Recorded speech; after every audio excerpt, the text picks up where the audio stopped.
Aloha, this is Netra Halperin with Netra's News, and we are here at the BooBoo Zoo, also known as the East Maui Animal Refuge, and I have the pleasure of introducing Sylvan Schwab.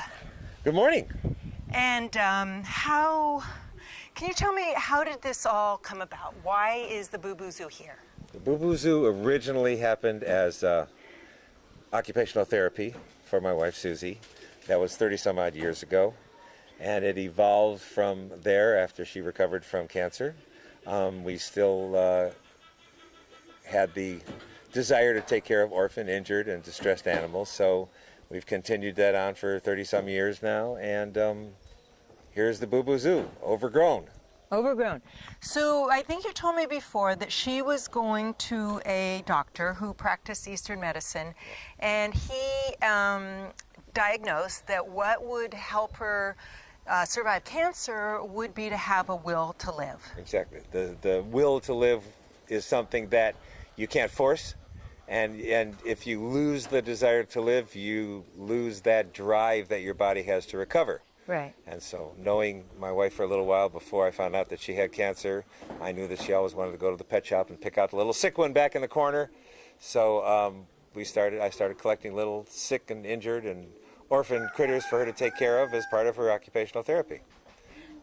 That's amazing. Okay, well, let's go see it. Shall we go see the BooBoo Zoo? Let's go. So Sylvan, tell me about the deer. Well, right now the deer that are here have accumulated over the last 20 years, and most of them were brought in as orphan babies. Yeah. Some were sick or injured by cars, but most of them were orphans. Yeah. And because of the delicate environment that we have on Maui, instead of releasing the deer back into the wild as is required by law, the local Department of Land and Natural Resources and the Nature Conservancy preferred that we keep the deer here or euthanize them, and since we're a no-kill facility, keeping them here was the only option.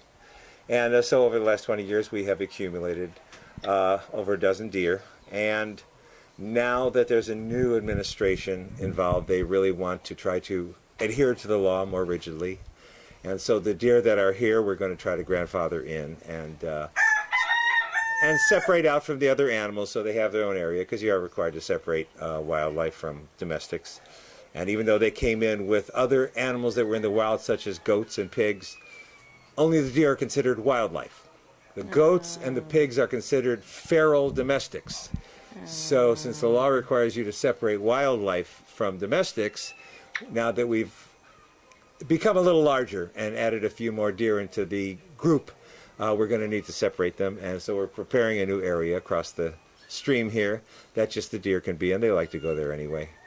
And but we're going to need a lot of help from the community to afford to build. It's going to be about $30,000 to fence in that area, and it's going to be required in order to keep the deer. Otherwise, we're going to have to euthanize them. So we're going to have to build a lot of new facilities, new infrastructure, so that the BooBoo Zoo will have the wildlife part totally separated from our domestic animals that we rescue here. And I was mentioning to you before that there's going to be a meeting, a DLNR listening meeting. I would just encourage the community to come and tell the DNR what your feeling is. If you feel that what these people are doing here of rescuing animals, both wild and domestic, is a valuable service to the community, to the animals, come let the DLNR know. I would appreciate that very much. Absolutely. It's been community support that has gotten to the point now where DLNR is working more closely with us to try to solve the issues that have developed over the years, that because we've raised and rescued so many different types of animals, that now we've gotten to the point where we really do have to separate the wildlife out from the domestics so that there's two completely different operations going on here. The Pueo that were confiscated from the room here were taken because they didn't have flight. And unfortunately, the federal law is that if wildlife cannot be returned into the wild within 180 days, it must be euthanized. And I've always taken exception to that law because we've been able to provide comfortable, healthy lifestyles for the animals, even though they are not able to fly. But of course, the law enforcement agencies feel that the law is the law, and so that's why they came in and confiscated and euthanized the Pueo. It's unfortunate. It's the law. I'd like to see it changed or at least amended so that animals that can be given a healthy life don't have to be killed. They don't need to be killed, even though the law says they should. And I'd like to see that changed.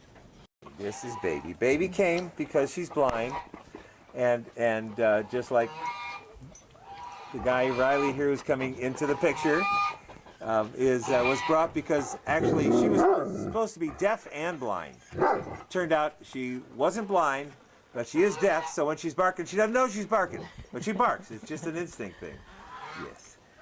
She's a good girl. Yes, she is. Baby here was on a ranch that she was born with another calf, and she was born blind, and the rancher asked the wife to start bottle feeding her, and that lasted about 2 days.